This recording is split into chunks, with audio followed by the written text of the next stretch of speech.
दोस्तों 10 नवंबर को रिटायर हो रहे हैं चीफ जस्टिस डीवाई चंद्रचूड़। उसके बाद सवाल आता है कि उसके बाद कौन होगा सीजेआई। डीवाई चंद्रचूड़ से सरकार से सवाल पूछा, डीवाई चंद्रचूड़ ने सवाल पूछा था कि उनका उत्तराधिकारी कौन होगा। चीफ जस्टिस के नाम सुझाया गया संजीव खन्ना।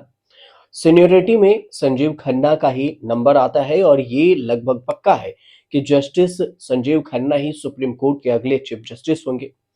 उनकी कुर्सी बाकी जजों से जरा ऊंचा हो जाएगी, जिस पर अभी चीफ जस्टिस चंद्रचूड़ बैठ रहे हैं। अब इसके अलावा देखें तो उनके कार्यकाल की अगर बात करें तो थोड़ा सा उनका कार्यकाल 6 महीने छोटा होगा। 6 महीने का ही कार्यकाल होगा। 13 मई 2025 तक रहेंगे। मई में एक और नए चीफ जस्टिस आएंगे और पदभार संभालेंगे।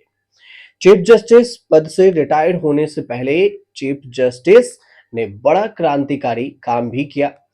कोर्ट कचहरी की iconic statue lady of justice बदल दिया। कोर्ट में जो रखी जाने वाली थी न्याय की देवी लेडी ऑफ जस्टिस की आंखों पर काली पट्टी बंधी होती थी। इसलिए कहा जाने लगा कि कानून अंधा होता है। दाएं हाथ में तराजू और बाएं हाथ में तलवार होती है। और चंद्रचूड़ ने जाते जाते लेडी ऑफ जस्टिस की आंखों से काली पट्टी हटवा दी। एक हाथ में तराजू रहने दिया, दूसरे हाथ में संविधान की किताब दे दी। जस्टिस संजीव खन्ना जब 11 मई को चीफ जस्टिस का चार्ज लेंगे तब कानून अंधा नहीं रहेगा। जब कानून अंधा होता था तब भी जस्टिस खन्ना के फैसले खुली आंखों से हुए। संजीव खन्ना सुप्रीम कोर्ट में कई ऐसे केस आते हैं जिनके फैसलों पर बड़ा राजनीतिक असर भी होता है और संजीव खन्ना को भी ये झेलना पड़ेगा। सोशल मीडिया के दौर में कोर्ट को अच्छे बुरे फैसले के लिए सुनना भी पड़ता है। कभी कभार सरकार नाराज, कभी विपक्ष नाराज। जस्टिस खन्ना के फैसले से सरकार खुश भी हुई और झटके भी खाई। ऐसा ही विपक्ष के साथ भी हुआ। संजीव खन्ना के करियर की खास बात ये रही कि ये किसी हाई कोर्ट में चीफ जस्टिस नहीं रहे। उसके बाद बात आती है कि बहुत सारे जज सुप्रीम कोर्ट के जज बनने से पहले हाई कोर्ट के चीफ जस्टिस रहे। जस्टिस खन्ना उन जजों में से होंगे जो किसी हाई कोर्ट के चीफ जस्टिस नहीं रहे, लेकिन सुप्रीम कोर्ट के जज के लिए प्रमोट किए गए। सुप्रीम कोर्ट के चीफ जस्टिस बनने से ठीक पहले जस्टिस संजीव खन्ना ने कुछ ऐसे फैसले दिए जो बीजेपी और सरकार को चुभने वाले थे। ऐसा माना जाता है कि सरकार और बीजेपी के शह पर ईडी, सीबीआई ने मुकदमों के जाल में अरविंद केजरीवाल, मनीष सिसोदिया जैसे विपक्षी नेताओं को फंसाया। एक कोर्ट से दूसरे कोर्ट, लोअर कोर्ट से हाई कोर्ट तक जमानत के लिए महीनों तक तरसे केजरीवाल, सिसोदिया। लोकसभा से ठीक पहले जमानत याचिका केस जब सुप्रीम कोर्ट में संजीव खन्ना की बेंच में पहुंची तो फिर खेल हो गया और वो बाहर आ गए। अब संजीव खन्ना ने केजरीवाल को चुनावी प्रचार के लिए भी जमानत देकर चौंका दिया था। शर्त थी कि चुनाव प्रचार खत्म होते ही केजरीवाल को वापस जेल लौटना होगा। केजरीवाल ने यही याद किया और बाद में उनकी ही बेंच नियमित जमानत दे दी। जस्टिस संजीव खन्ना ने पहले मनीष सिसोदिया को और फिर अरविंद केजरीवाल को जमानत देकर जेल से रिहाई कर दिया। जस्टिस संजीव खन्ना के फैसले ईडी के लिए झटका भी साबित हुई। जस्टिस खन्ना ने मनीष सिसोदिया को भी जमानत देते हुए लाइन खींच दी कि पीएमएलए केस में देरी हो रही है तो जमानत के आधार हो सकती है। केजरीवाल सिसोदिया के मामले में ईडी यही कर रही थी, जेल में डालकर केस की फाइल दबाकर बैठी थी। कोई प्रोसेस नहीं हुई तो जस्टिस संजीव खन्ना ने जमानत पर रिहा करने का ऑर्डर दे दिया। Justice Sanjiv Khanna chief justice DY Chandrachud के साथ कई ऐसे संवैधानिक बेंच में साथी जज रहे जिसने देश की राजनीति को प्रभावित करने वाले कड़क फैसले लिए।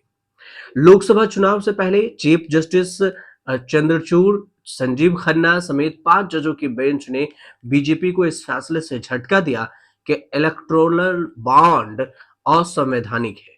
लोकसभा चुनाव से पहले चंदा जुटाने के इलेक्टोरल बॉन्ड स्कीम पर हमेशा के लिए ताला लग गया। इलेक्टोरल बॉन्ड बंद होने से सबसे ज्यादा बीजेपी को माना गया और जिसने इसके लिए खूब पैसे जुटाए।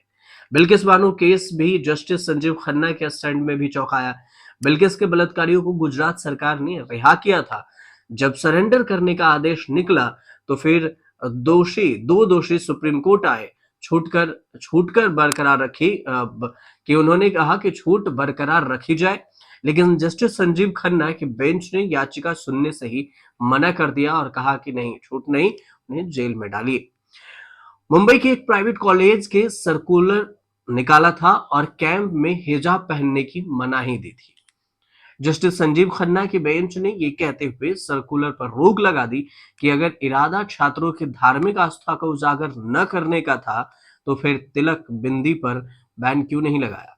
बेंच ने कहा कि छात्राओं को ये चुनने की स्वतंत्रता होनी चाहिए कि वो क्या पहने क्या नहीं।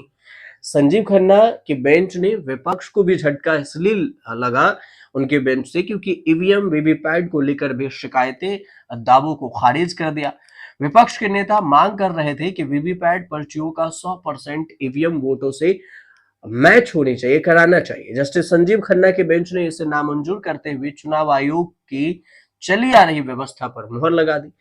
चीफ जस्टिस संजीव खन्ना और चीफ जस्टिस डीवाई चंद्रचूड़ की बैठक में संजीव खन्ना वाली बेंच ने बीजेपी को एक और झटका दिया। जब जम्मू कश्मीर में 370 को चैलेंज किया गया तो सुप्रीम कोर्ट सरकार के फैसले को ही सही माना और विपक्ष को झटका दिया।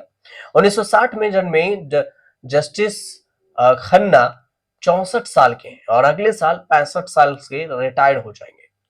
दिल्ली में जन्मे, दिल्ली के मॉडर्न स्कूल से फिर दिल्ली की यूनिवर्सिटी से पढ़ाई की और दिल्ली में प्रैक्टिस किए। दिल्ली के ही जज बने। जजों के परिवार में जन्मे तो आज सुप्रीम कोर्ट जज बनने जा रहे हैं।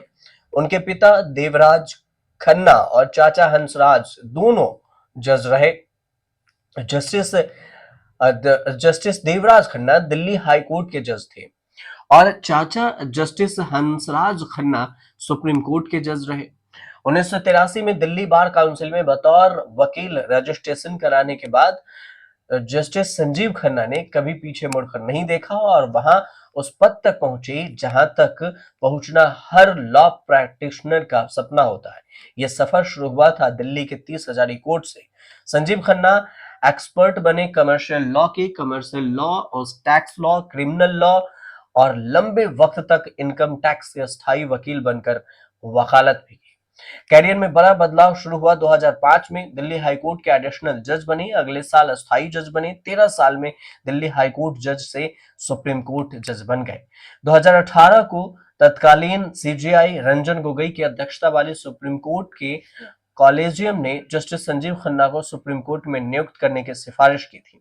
2019 से 2024 के बीच में जस्टिस संजीव खन्ना देश के चीफ जस्टिस तक पहुंच गए। आपको ये वीडियो कैसे लगा हमें कमेंट कर जरूर बताइएगा। अच्छी लगी हो तो शेयर जरूर कीजिएगा।